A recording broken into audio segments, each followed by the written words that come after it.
inside the recording studio. My name is Jody Sides, and with me as always is Mr. Chris Selstrom. That was ingenious, Jody. I love it. How you doing today, annoying, man? Too. Yes, it certainly was. And I work with you. Holy shit. Sorry. What are we talking about? We are talking about the sweet sexiness of De-Essers. Yeah. I certainly hope the de-esser that I use on this podcast will help that. Yeah. A de-esser is one of those things that it's not super fun to talk about or even to buy, oh, I got a new de-esser. Ooh, that's cool. That's the first thing I call you about every week. Exactly. Hey, have you heard new de-essers? Yeah. But it is a tool that we don't miss until we really need one. Damn straight. And not going to argue that point at all. Yeah. No, because it just like the intro to this podcast, this episode, right? Yeah. That's supremely annoying. And I wonder how many people have already turned the podcast off and like, I'm not listening to this episode now. Yeah. Oh my goodness. Can you hear the way he did that intro this time? That was so lame. If people are unaware of what a de-esser is and what a de-esser does, it essentially, for the simple terms, is like it listens for those S's and attenuates them. And it kind of evens them out, the performance somewhat. The first question might be, well, why wouldn't I just use an EQ, Jody? You can, and this is how de-essing actually came about in my understanding of recording history. When Sibilance, which is that whole concept of the sound, comes through, back before we had dedicated de-essers, the way it was dealt with is you had an EQ and a compressor working in conjunction with each other, and you would use that to attenuate the specific frequency so that the compressor would hit extra hard at that point. And it wasn't the most effective method, or you also could do it in the exact opposite fashion of where you would use the opposite of the frequency and you'd bring that value down where the sibilance is really hitting. And then you'd use the compressor to bring everything else back up once you've notched out that frequency, so to speak. But de-essers in and of themselves have now been on the market for quite some time, and it makes the job of getting rid of sibilance, especially in vocals, but sibilance can also kind of happen in other instruments, a whole lot easier to deal with and remove. Yeah. And of course, if you're using just an EQ to kind of adjust for those S's, you're affecting the signal even when those S's aren't present. Well, so yes, you can. And that was much more difficult in the era of hands-on on a console dealing with it in real time. However, I have gone the Mutt Lange anal bizarreness route of automating an EQ to only flip on that particular band when needed. Yes. And then turn it back off when not needed. Sure. My point that I wanted to make there before I was so rudely interrupted. Jeez. Okay, I'm going to go sit in my corner now. Go sit in your corner. Is that this noise happens at 2.2K, let's say, just to have a value. Right? Now, if you're attenuating that just on an EQ and statically have it sitting on your track, then you're affecting the sound of that track throughout, even when these S's aren't present. Right. So just like you described there, you could do it with an automation where you just kind of activate that band as that happening. But that's effectively what a de-esser does for you. Yep. You don't want to necessarily just remove those with an EQ and leave it there because you're affecting the sound. Right. The de-esser does that for you. And one thing that I think is important to keep in mind that when we're mixing is, let's say the example of vocals here again. In that range, we have this sort of presence about the vocal where it sounds possibly clear and articulate and all those nice things that we want. But it's very easy to overdo that process where it just becomes nasty and really fatiguing to have that throughout the whole track, as it were. Yes.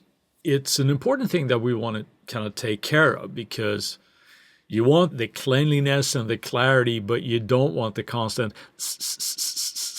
that kind of thing, right? And it's because just like, it drills oh my and God. bores into your skull and your ears. Yeah, and then you find yourself like, oh, I can't listen to this track, you know? So You know what? It- Let's before we dive into the whole concept of the use of the de-esser and everything, especially now that you're mentioning and really promoting the concept of let's use this on a vocal, which is the primary reason for its invention. However, that being said, if you are the recording engineer dealing with the vocalist that's doing this, your best bet is to get the appropriate microphone for that voice before you even press record. sure thing. That Absolutely. will deal with the whole concept of sibilance right off the bat. Yeah, it's again that idea of getting it right at the source, right? And so many people are talking about that all the time. We hear get it right at the source. And somebody like we mention all the time, like an Al Schmidt or something, he probably never had to use a de-esser in his whole life, right? Because he would get it right at the source. These tools are there if we need them. And if it's one of those things where you might get fooled when you're tracking, like, oh my God, this is just the clarity and it sounds so good. And you can hear the top end and this and that. And I can hear every articulation in the singer's voice. But then once you get a little compression on it and you're tweaking it a little bit, now it's just obnoxious. And it's like, oh my God, get rid of that, you know? Yes.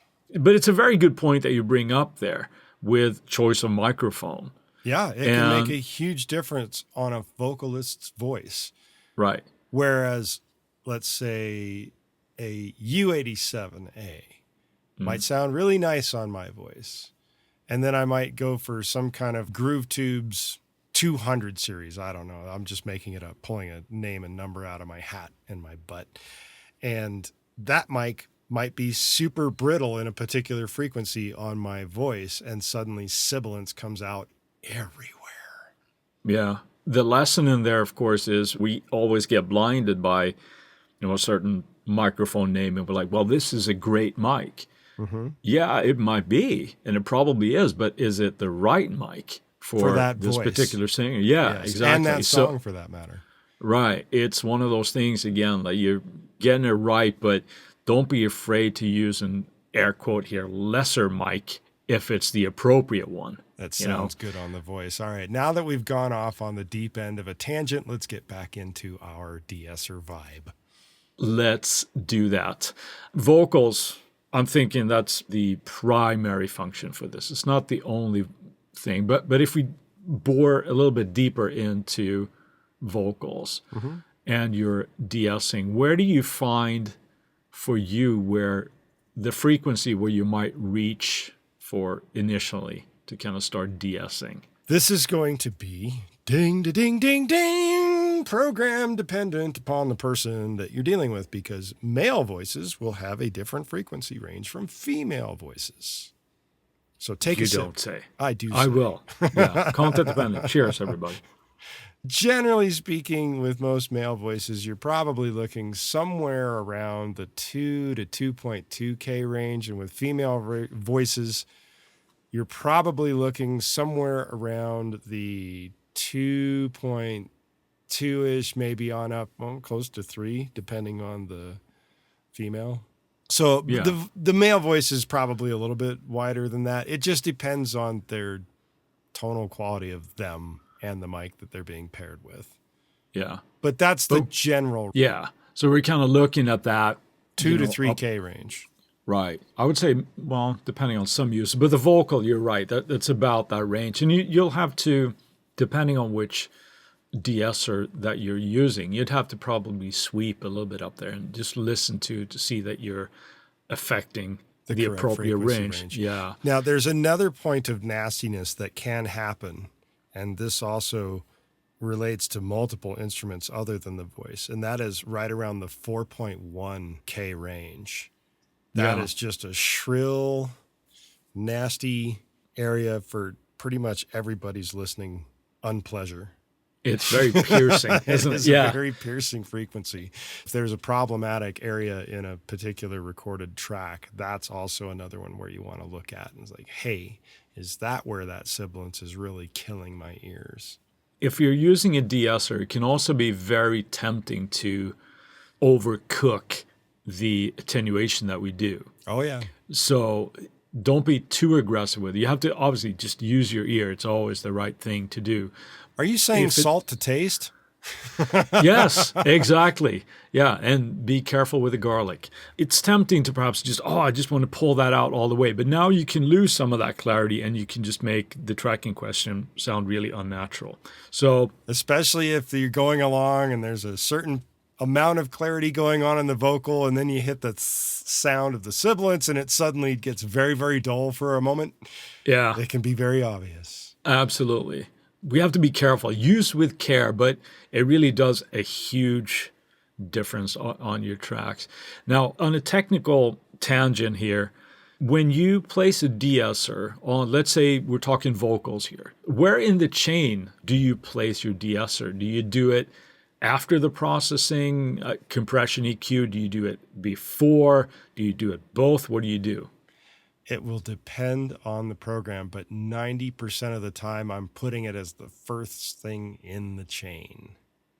Yeah. So that I'm not dealing with a ton of other processing on the actual sibilance. It just, to me, makes it a lot easier to deal with. Sometimes it's really bad and you have to do it at the beginning, then you do some processing, and then you do it again at the end. Yeah. That's a common thing, I think, especially for people that mix pop tracks and stuff, because we want that sort of ultra clarity of the vocal, right? Yeah, placing it close to the beginning of your vocal chain is a good idea because you're not exacerbating the problem with like compressors and things before you do the processing. So you're forcing the de-esser to do a heavier handed job. And you're probably not going to get the same benefits, I was going to say, if it has to do that, because then it has to work harder and you get more drastic results. So, right. And with that, because we work hard and we want some benefits, here's a word from our sponsors. And we're back. And I kind of cut you off a little bit briefly there, but do you have anything else you want to add before we boot on to another type of instrument to use with a de-esser?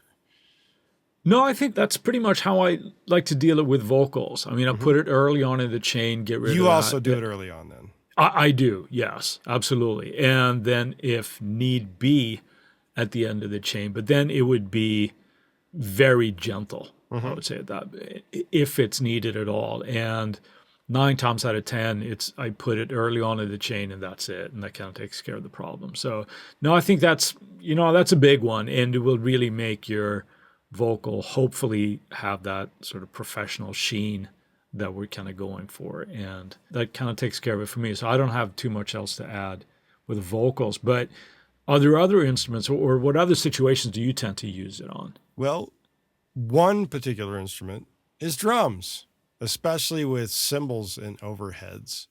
And definitely, yeah. As I mentioned earlier, with the particular frequency of around the 4.1K mark, overheads can get pretty harsh, and not so much sibilant, but it's in that sibilant style range from anywhere from about 3 to 4.5K.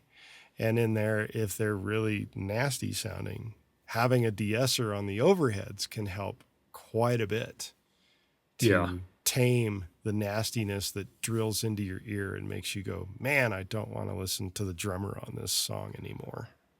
Yeah, especially with, I find that crashes, and depending on the drummer and their playing style, let's say that they're using sort of like a crash ride and they're hitting that, they might not back off enough to make that sound good during the recording and they're just bashing the crap out of that. That can very easily get super shrill, and it's just like, it just kind of takes over your whole track. Oh, yes. A de-esser is fantastic for that.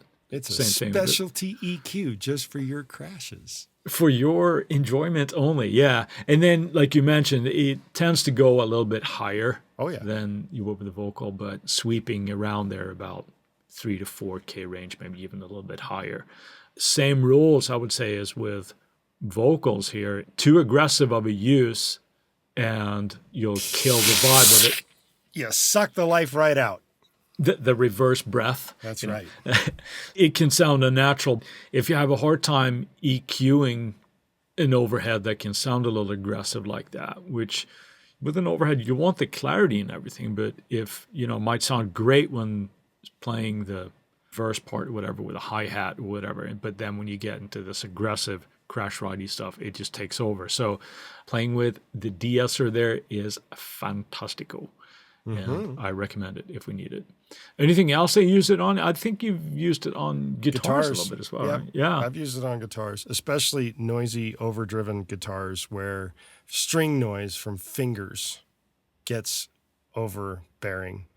In addition to that, sometimes the pick aunch, as I would call it, can get a little bit ridiculous. And so you'd find where the aunch is of the pick hits on the strings and use a de-esser to kind of control those too. So if you don't have a specialty plugin like RX's Guitar Denoise, which deals with not only the high-end type stuff of squeals and squeaks, but it also deals with pick noise and amp noise and such, you can use a de-esser instead to actually deal with these high-pitched squeals and squeaks of guitars in your mix.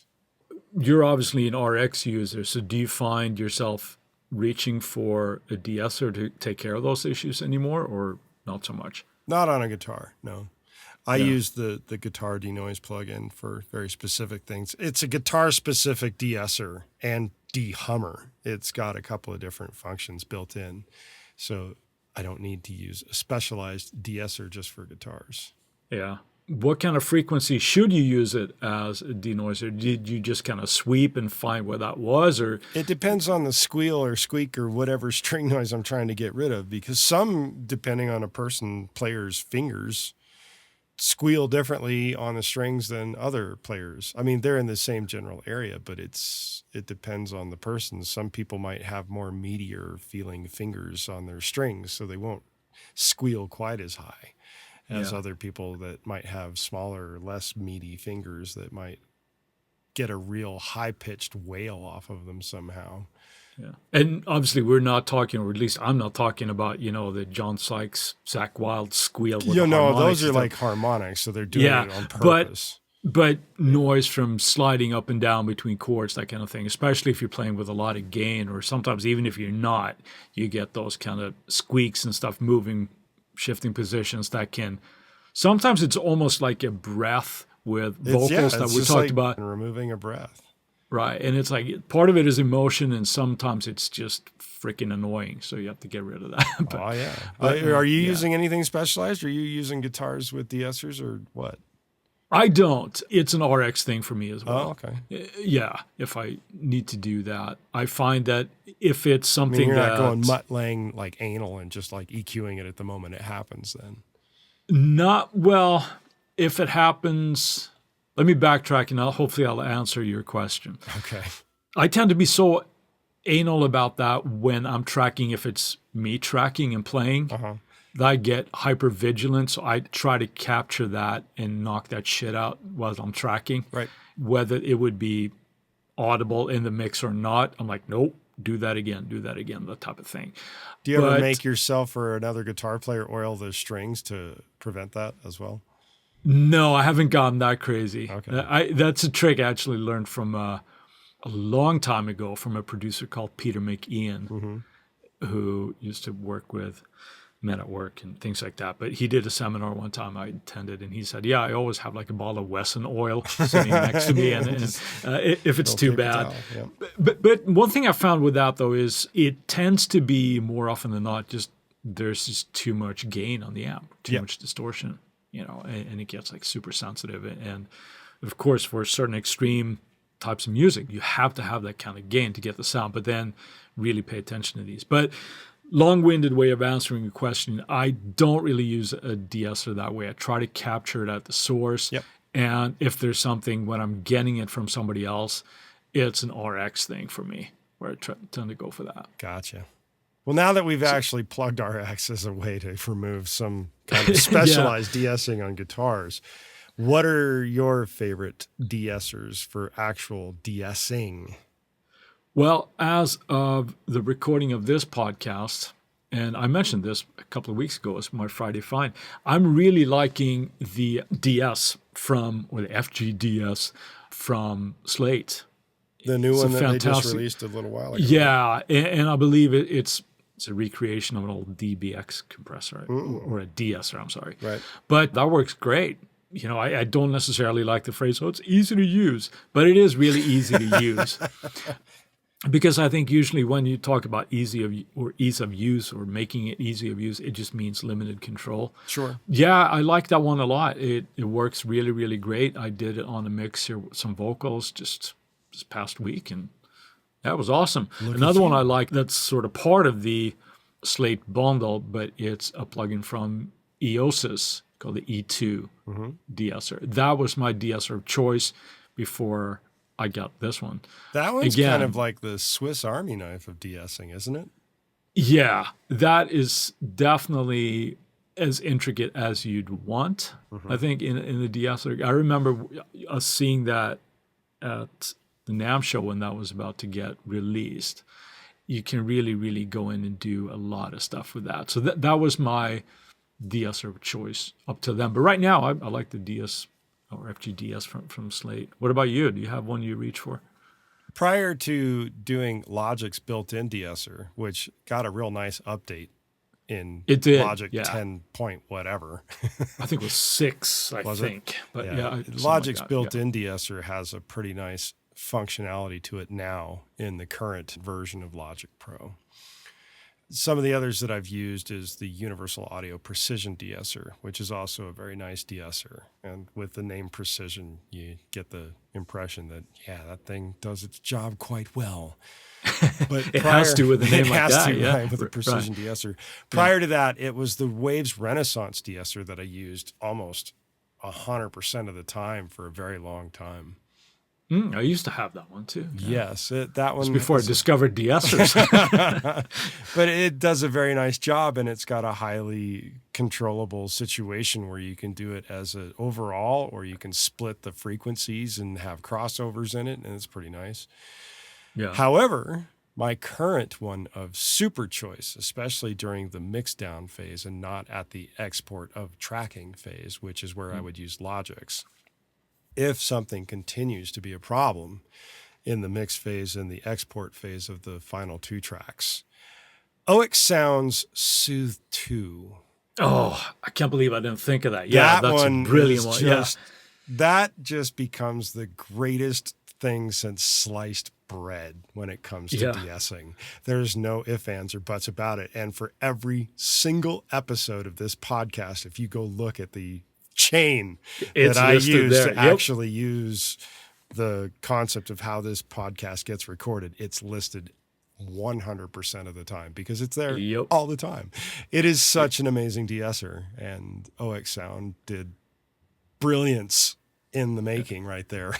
Isn't that the mark of a truly great de-esser? Like, you don't even realize that you're using it and you have it. Yes. You know, it's just so good. It just does what it does. It does what it does, and it does it very well. And it's not just a de-esser. I mean, you can use it in a de-essing capacity for all kinds of things, but that one is like the de-essing god of choice for me. Is the Soothe. Yeah, because there again, flexibility with that one, right? It's not just like one knob. It's I really need to dig deeper into the manual of that one, because it's one of those things that you pull up a preset as a starting point and it does its job. It's like, okay, well, that was easy. You don't really have to dive in that really heavily into it. Right. And it's quite possible that obviously the joke of me doing all that sibilant type crap at the beginning of this particular episode, Soothe 2 may actually deal with a grand portion of it, although it might still sound obviously very annoying with the way I did it, but it won't be as bad as what we just heard when we actually tracked it. So then the joke is lost on us. A little bit, yes. Yeah. Well, let's hope. But if that intro didn't make sense, now you know the reason. Now you know why. the reason why, yes. Anything else you want to add about the wonderful world of de-essers here, Jody? No, just be judicious with it is the best way of saying it. That's all I'll say about it. If you get judicious way too heavy, and careful, judicious and careful. If you get way too heavy-handed, like I said before, it could cause the track to actually sound like it's getting dulled out rather than just being dealt with and not being overpowered. That's all I can say about that. Yeah, and it is one of those tools, again, just to say, to wrap this up, like I said at the top of the podcast there, it's one of those things that you don't really think about until you really need it. Mm-hmm. And the difference that it makes to it is, I mean, it's not sexy at all, but it is vital to have in your tool chest a good de-esser. Oh, yeah. And with that, let's move on to our Friday finds. Chris, what have you got today? Well, I believe it was last week or maybe it was the week before, but I mentioned this artist Venus Theory. Yes. And through his channel, I discovered a wavetable synth from a company called Vital Audio. Dun, dun, dun. And the synth is called Vital. Well, how about that? Imagine that. What a coincidence. So creative. Right? But it is a wavetable synth, and it's really, really good at doing a lot of things in my workflow. And I'm just, at the top of the iceberg with this. It is more from a sound design and experimental type of a synth. Mm-hmm. It's not there to sound like a Mini Moog or Prophet 5 or anything like that. This is, for me, strictly experimental, and it's really, really cool. I'm just digging into it. And what's really awesome about this as well is that there's a free option.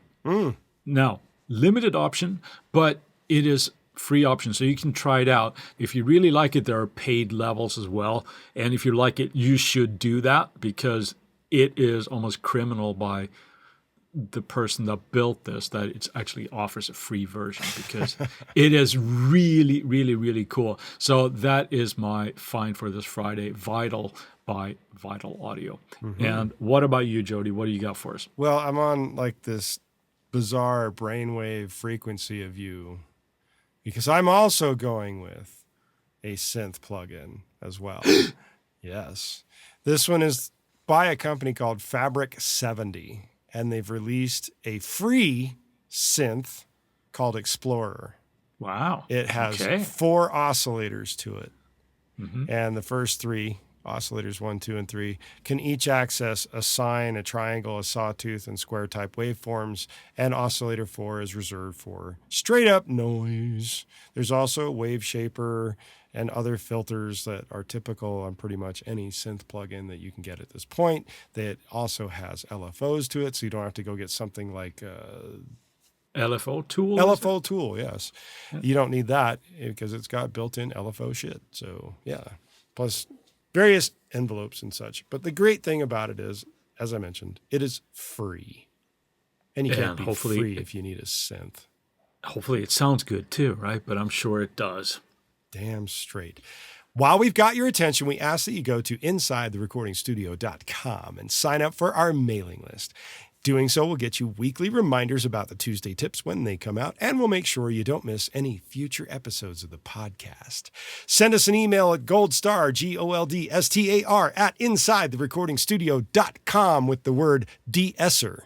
And you'll get something cool back in your inbox. If you have a topic or a suggestion for Chris and I to explain in a future episode, contact us at the contact page, and we'll put it into consideration for a future episode. With that, I'll say, see you next week.